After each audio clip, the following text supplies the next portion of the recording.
काय कशाला बोलवलं नाही ते डुबे जाऊ द्या. पहिल्या प्रथम मी सर्व माध्यमांना धन्यवाद देतोय.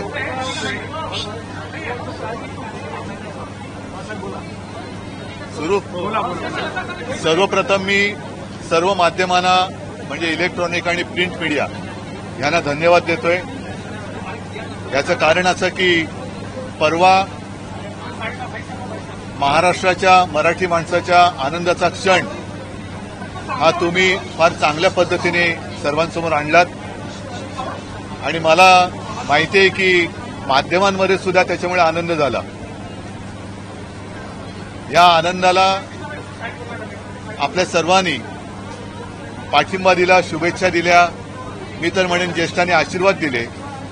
तर सर्व माध्यमांना मी धन्यवाद देतो आणि तमाम मराठी जनांना आणि त्याच्यामध्ये खास करून मुंबई आणि महाराष्ट्रामध्ये मराठींसोबत इतर भाषिक सुद्धा जे गुण्यागोविंदाने नांदतायत त्यांनी सुद्धा मला सांगितलं की ये किया आपने बहुत अच्छा किया.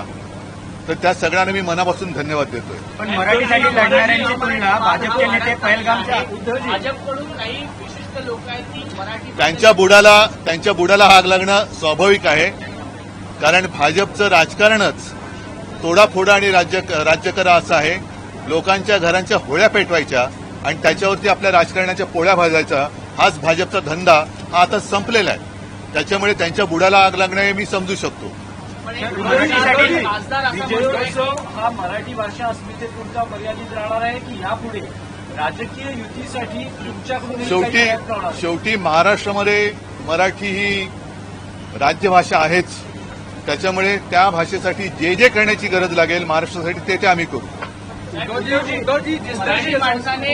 एक मिनिट सबको मैं बात करूंगा लेकिन इनका पहिला पूरा होईल. उत्तर प्रदेश बिहारमध्ये मराठी महाराष्ट्राच्या माणसाने यावं आम्ही फटाके मारून घे अशी भाषा ऐसे कुछ लकड़बग्गे है. उन लकड़बग्गे को मैं समझाना चाहता हूँ कि पहले हिंदी में उनको समझनी चाहिए ना बात, इसलिए मैंने लकड़बग्गा म्हणजे तरस. लकड़बग्गा म्हणजे तरस. आता भेड़िया म्हणजे पण तुम्हाला काय माहितीये. तर ऐसे कुछ लोग हैं जो यहाँ हम खुशी खुशी सब रह रहे हैं, उनके बीच में आग लगाने की कोशिश कर रहे हैं. उनको मैं कहता हूं कि आप कुछ भी कहें, आपको कोई यहाँ पहचानता नहीं तो आप अपना काम समझिए. तर असे जे कोणी जे आहेत त्यांचं म्हणजे मी खरं म्हणजे मी लक्कडबग्गा बोललो त्या लक्कडबग्गाची मी माफी मागतो. कारण ते त्याही लायकीचे नाहीये ती लोक. त्यांचं टाळ्या घालणं हा उद्योगच आहे आणि इकडे येऊन त्यांनी बघावं की आमचा कोणत्याही भाषेला विरोध नाही पण भाषेच्या सक्तीला विरोध आहे. त्याच्यामुळे तुम्ही उगाचच भाषिक वाद इकडे करू नका. आमच्याकडे सगळे आनंदाने राहत आहेत. अगदी सांगायचं झालं आम्ही आता आतमध्ये बोलत बसलो होतो, माझ्या आमदारांशी मी बोलत होतो. तर शिवसेना आणि शिवसैनिक हे रक्तदान शिबिर असेल, अँब्युलन्स सेवा असेल, इतर काही सेवा असेल, सुविधा इकडे आम्ही जातपात धर्म न बघता या गोष्टी करत आलोय. तर त्याच्यामुळे हे सगळे जे काही बाहेरची लोक आहेत हे इकडे आग लावण्याचा प्रयत्न करतात. त्यांनी त्यांचं घर बघावं, त्यांचा पक्ष जो मेलेला आहे तो पक्ष जिवंत होतोय का बघावं. मराठीसाठी लढणाऱ्यांची तुलना आशिष शेलारकर भाजपचे नेते पहलगाममध्ये दहशतवादी हल्ले आतंकवादी त्यांच्याशी करतात. हे मला असं वाटतं हेच महाराष्ट्राचे आणि मराठीचे मारेकरी आहेत. जे मराठी माणसाची जो मराठी माणूस न्याय हक्कासाठी आपल्या घरामध्ये आंदोलन करतो किंवा आंदोलन करण्याची ज्याच्यावरती हे वेळ आणतायत आणि त्यांची तुलना जे कोणी भाजपवाले पहलगाममधल्या अतिरेक्यांशी करतायत हे म्हणजे मराठी माणसाचे आणि मराठी भाषेचे मारेकरी आहेत.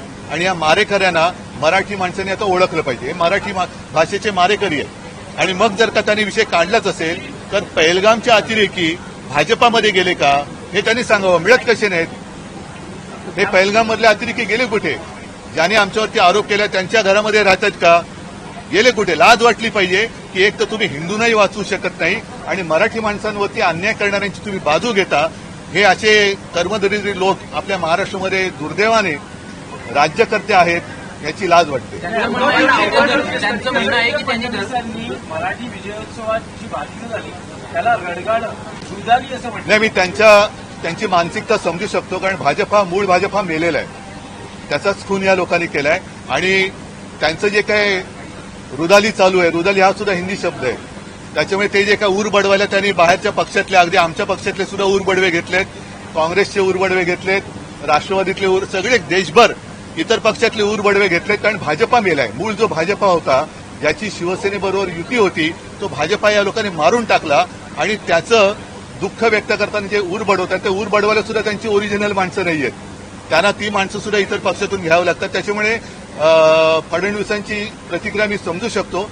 पण मराठी माणसाच्या आनंद क्षणाला ज्यांना रुदाली वाटत असेल, हे अत्यंत विकृत आणि हिणकस वृत्तीची माणसं आहेत.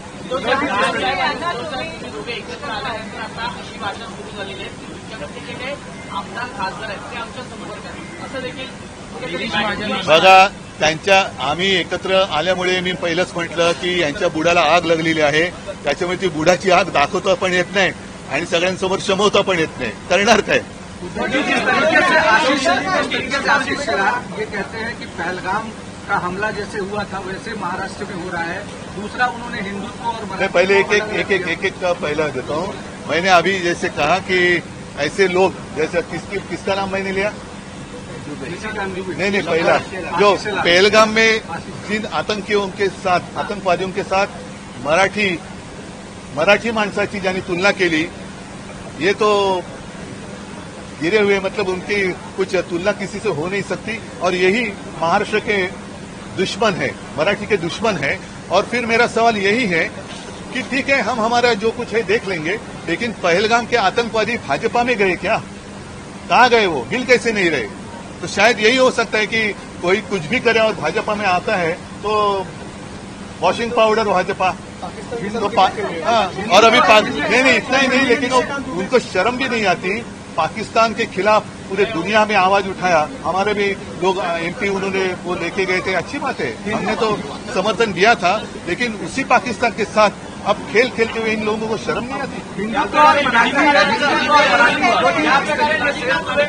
और मराठी को एक कर रहे हैं और उनका कई नेताओं ने. सुनो, पहली बात ऐसी है कि हम किसी भाषा का विरोध नहीं कर रहे हैं. हम तो जबरन या सख्ती से हमारे ऊपर कुछ लादने की कोशिश कर रहे हैं, उसका हम विरोध कर रहे हैं. अब मैं कौन सी भाषा में आपके साथ बात कर रहा हूँ? हिंदी में तो कर रहा हूँ. हमारे सांसद यहाँ खड़े हैं, संसद में हिंदी में तो बोलते हैं. जबरदस्ती क्यों? और अगर जबरदस्ती करनी है तो जो उत्तर के राज्य है, चाहे उत्तर प्रदेश है, हमारी कोई दुश्मनी नहीं है, लेकिन वहां तीसरी भाषा कौन सी होगी? कई नेताओं ने. सुनो, पहली बात ऐसी है कि हम किसी भाषा का विरोध नहीं कर रहे हैं. हम तो जबरन या सख्ती से हमारे ऊपर कुछ लादने की कोशिश कर रहे हैं, उसका हम विरोध कर रहे हैं. अब मैं कौन सी भाषा में आपके साथ बात कर रहा हूँ? हिंदी में तो कर रहा हूँ. हमारे सांसद यहाँ खड़े हैं, संसद में हिंदी में तो बोलते हैं. जबरदस्ती क्यों? और अगर जबरदस्ती करनी है तो जो उत्तर के राज्य है, चाहे उत्तर प्रदेश है, हमारी कोई दुश्मनी नहीं है, लेकिन वहां तीसरी भाषा कौन सी होगी?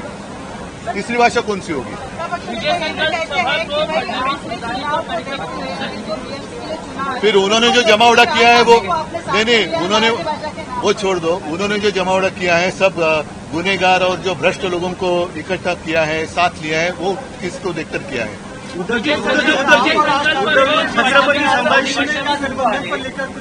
विधानसभा विरोधी पक्ष नेत्याची अजून घोषणा झालेली नाही. तुम्ही हा विषय आम्ही विषय तो लावून धरतो आहोत. चर्चेत आलेला नाही. विषय लावून धरतो, लवकरच तुम्हाला दिसेल. मैंने अभी कहा कि उनकी मानसिकता को समझना चाहिए. बीजेपी की हत्या जिन लोगों ने की, यही लोग जो है जिन्होंने सत्ता के लिए बीजेपी की हत्या की, अब रुदाली के लिए उनके पास असल जो ओरिजिनल बीजेपी वाले थे वो भी नहीं रहे, तो सारे अन्य पार्टियों से लेकर वो रुदाली कर रहे हैं. तो उनकी मानसिकता को समझना चाहिए. वो रुदाली वही कर रहे हैं क्योंकि भाजपा खत्म हो गया, भाजपा मर गया, तो वो रुदाली कर रहे. भाजपा तो मर गया. अटल जी और आडवाणी जी का जो भाजपा था वो मर गया है, और उसकी हत्या इन लोगों ने, जो सत्ता पिपासु है, उन लोगों ने की है. छत्रपती संभाजी महाराज के बारे में विधायक रहे. बघा, या गोष्टी जिथल्या तिथे यांना ठोकलं पाहिजे. जर छत्रपती संभाजी महाराजांबद्दल, शिवाजी महाराजांबद्दल कोण बोलत असेल तर तो कोण असेल तो असेल त्याला ठोकलं पाहिजे. ठीक आहे.